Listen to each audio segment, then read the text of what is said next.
Assalamualaikum warahmatullahi wabarakatuh. Selamat pagi anak-anak ibu kelas 3B. Apa kabar kalian semua? Semoga semua dalam keadaan sehat walafiat. Anak-anak, sebelum kita memulai pelajaran hari ini, marilah kita berdoa dengan membaca basmalah bersama-sama. Bismillahirrahmanirrahim. Anak-anak, kemarin kita sudah belajar tentang ciri-ciri makhluk hidup pada pembelajaran keempat. Ya, sekarang hari ini kita akan belajar tema 1, subtema 1, ciri-ciri makhluk hidup pada pembelajaran kelima. Perhatikan gambar berikut ini. Nah, di sini ada gambar berseri anak-anak. Nah, dari gambar 1 sampai dengan gambar 4, kalian amati apa yang sedang dilakukan oleh Edo, Beni, dan Udin. Ya, kita lihat pada gambar 1, mereka sedang bermain apa anak-anak? Ya, mereka sedang bermain tanah. Bahkan di situ ada anak yang sedang memegang cacing. Setelah itu kita lihat pada gambar kedua. Mereka mau makan. Beni mencuci tangannya terlebih dahulu. Namun Edo langsung makan. Kemudian gambar yang ketiga itu semua anak sedang makan bersama. Tapi ketika mereka makan, si Edo merasakan sakit perut. Lalu kita lihat gambar keempat. Edo terbaring sakit. Nah, dari gambar tadi anak-anak kita dapat membuat ceritanya nih. Tadi Bu Nur sudah mengupasnya sedikit-sedikit nih. Nah, kita cerita versi Bu Nur ya. Kalian bisa buat versi kalian sendiri dengan bahasa kalian. Tapi harus diurutkan anak-anak.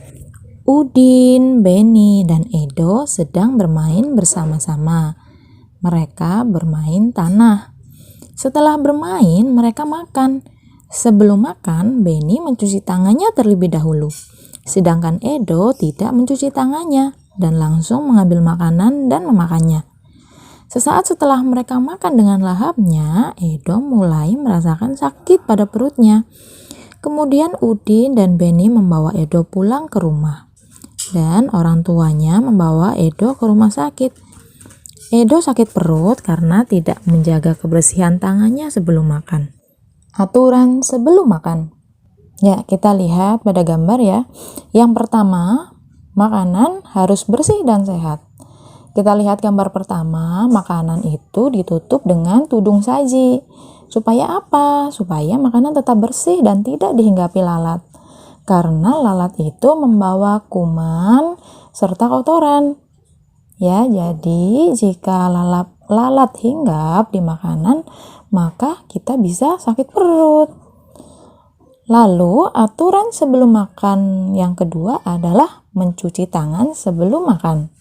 Kita bisa lihat gambar yang kedua ya, di situ ada anak sedang mencuci tangan.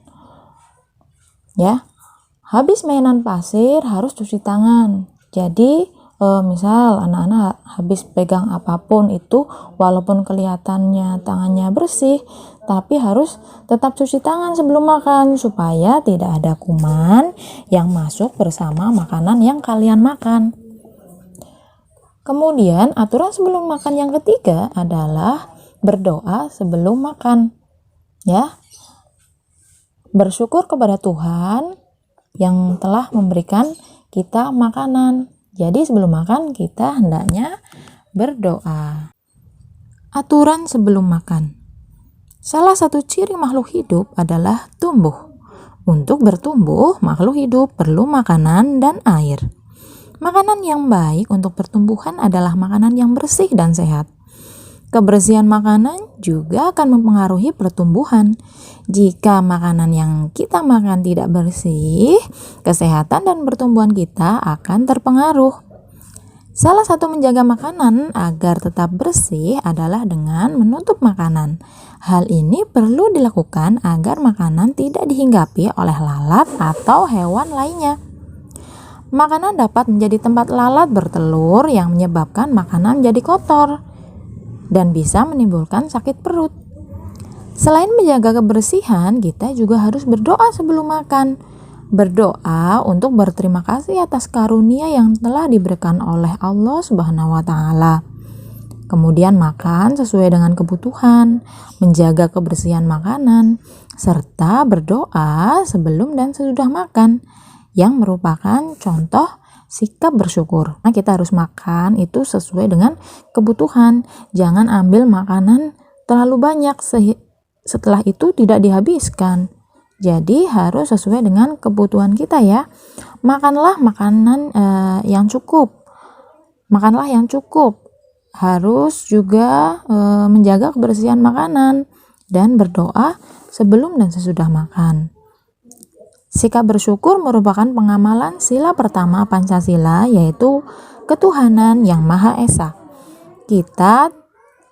Jika kita sudah makan sesuai kebutuhan, menjaga kebersihan, serta berdoa sebelum dan sesudah makan, berarti kita sudah melaksanakan sila pertama Pancasila.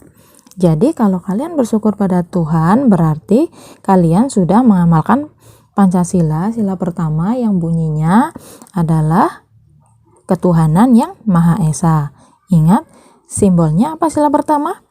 Ya, simbolnya adalah bintang. Berdoa menunjukkan sikap berterima kasih kepada Tuhan. Selalu berdoa sebelum dan sesudah melakukan kegiatan juga merupakan contoh pengamalan Pancasila, sila pertama. Anak-anak, perhatikan gambar di bawah ini.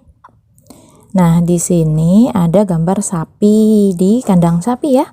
Kemudian sapi itu diperah menghasilkan apa anak-anak? Ya, menghasilkan susu. Kemudian susu itu diolah oleh perusahaan. Bisa menjadi susu kemasan atau susu murni. Kalau kita kan biasa minum susu kotak ya. Nah, itu berasal dari susu sapi. Susu sapi adalah salah satu contoh makanan yang sangat baik untuk kesehatan. Beberapa perusahaan memproduksi susu sapi dalam bentuk kemasan kotak siap saji agar mudah dikonsumsi. Berikut ini adalah jumlah susu kemasan kotak yang dihasilkan oleh beberapa perusahaan. Nah, perusahaan A sampai perusahaan E itu memproduksi susu kemasan kotak. Setiap bulannya mereka memproduksinya itu berbeda-beda. Yang perusahaan A memproduksinya 1.200 kotak per bulannya. Perusahaan B memproduksi 3.000 kotak per bulannya. Perusahaan C memproduksi 4.800 kotak per bulannya. Perusahaan D memproduksi 3.250 kotak per bulannya. Dan perusahaan E memproduksi 2.200 kotak per bulannya. Berdasarkan daftar tersebut, selesaikanlah beberapa soal berikut ini. 1. Manakah perusahaan yang menghasilkan susu kotak paling banyak setiap bulan? Ayo, mana yang paling banyak ya? Ini berarti kita akan belajar membandingkan sesuatu bilangan nih. Coba, kita kalau membandingkan suatu bilangan atau mengurutkan bilangan, otomatis kita melihat angka yang paling depan ya. Karena ini angka ribuan, berarti ribuannya terlebih dahulu. Nah, ribuannya di sini perusahaan A itu 1 ya, yang paling depan itu 1.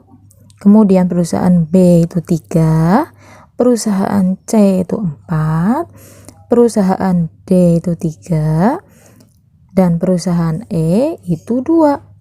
Maka yang paling banyak angka berapa ini? Iya, betul, yang paling banyak itu angka 4. Berarti perusahaan yang menghasilkan susu kemasan paling banyak setiap bulannya adalah perusahaan C dengan produksinya yaitu 4.800 kotak per bulan. Soal yang kedua yaitu manakah perusahaan yang menghasilkan susu kemasan kotak paling sedikit setiap bulannya? Nah, ini yang paling sedikit yang mana? Sama ya cara penyelesaiannya, kita lihat ribuannya dulu ya. Perusahaan A itu ribuannya 1, perusahaan B itu ribuannya 3, perusahaan C itu 4, perusahaan D itu 3, dan perusahaan E itu ribuannya 2. Mana yang paling sedikit? Ya, yang paling sedikit adalah yang 1 ya, yang A. Jadi Yang paling sedikit produksinya adalah perusahaan A dengan produksi 1.200 kotak per bulan. Soal ketiga, berapa jumlah susu kemasan kotak yang dihasilkan perusahaan A dan D? Ya, cara menyelesaikannya ya. Perusahaan A ini menghasilkan 1.200 kotak per bulan. Kemudian perusahaan D ini menghasilkan 3.250 kotak. Jumlah kotak semua kita bisa menghitungnya dengan cara bersusun pendek. Nah, waktu kelas 2 kalian sudah belajar bagaimana cara penjumlahan bersusun kan? Pertama-tama tulis dulu 1.200 ditambah 3.250. Nah, angkanya itu harus lurus ya. Satuan dengan satuan harus lurus. Kemudian puluhan dengan puluhan juga harus lurus. Ratusan dengan ratusan juga harus lurus. Kemudian ribuannya ya juga harus lurus. Ingat kalau menjumlahkan itu dari satuan ya, dari belakang. 0 ditambah 0 sama dengan 0 ya. Kemudian ke kirinya lagi 0 ditambah 5 berapa? 5 ya, betul. Kemudian di bagian depannya lagi, kirinya lagi ya, 2 ditambah 2 sama dengan 4, kita tulis 4. Kemudian untuk ribuannya 1 ditambah 3 sama dengan 4.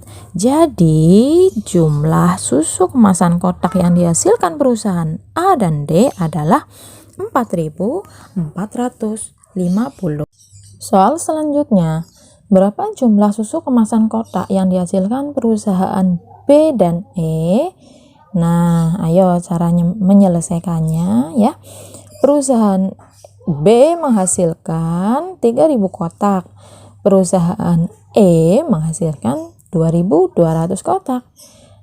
Jadi jumlah kotak semuanya adalah 3.000 ditambah 2.200. Kita menyelesaikannya dengan cara bersusun pendek ya. Yang pertama, kita jumlahkan dulu satuannya. 0 ditambah 0 ya, sama dengan 0. Kemudian ke kirinya lagi, puluhannya 0 ditambah 0 sama dengan 0 juga. Kemudian ke kirinya lagi bagian ratusan, 0 ditambah 2 sama dengan 2. Kemudian ke kirinya lagi bagian ribuan, nilai ribuan ya, 3 ditambah 2 sama dengan 5, kita tulis 5. Jadi hasilnya adalah 5.200. Jadi jumlah susu kemasan kotak yang dihasilkan perusahaan B dan E adalah 5.200. Soal berikutnya, berapa jumlah susu kemasan kotak yang dihasilkan oleh perusahaan A dan C? Nah, cara menyelesaikannya, perusahaan A itu 1.200 kotak. Kemudian perusahaan C itu 4.800 kotak. Nah, kita akan menjumlahkan ya. Caranya sama seperti tadi. Ya. Kita jumlahkan dari belakang dulu. Bagian satuan. 0 ditambah 0 sama dengan 0, kita tulis 0. 0. Kemudian ke depannya lagi ya, 0 ditambah 0 sama dengan 0 juga. Kemudian ke bagian depannya lagi sebelah sisi kirinya, nilai ratusan itu 2 ditambah 8 sama dengan 10. Nah, apakah kita langsung tulis angka 10? Tidak. Nah, kita tulisnya itu angka 0. Nah, nanti angka satunya kita simpan di angka depannya. Lalu angka 1 ini kita jumlahkan. Jadi nanti 1 ditambah 1 sama dengan 2. 2 ditambah 4 sama dengan 6 ya. Jadi kita tulis di sini 6. Jadi jumlah susu kemasan kotak yang dihasilkan oleh perusahaan A dan C adalah 6.000. Baik anak-anak, hari ini kita telah belajar apa saja ya? Ya, kita telah belajar cara membuat cerita berseri, kemudian aturan sebelum makan, serta belajar cara penjumlahan bersusun. Demikian yang dapat Ibu sampaikan pada pertemuan kali ini. Kurang lebihnya Ibu mohon maaf. Selamat belajar. Wabillahi taufiq wal hidayah. Wassalamualaikum warahmatullahi wabarakatuh.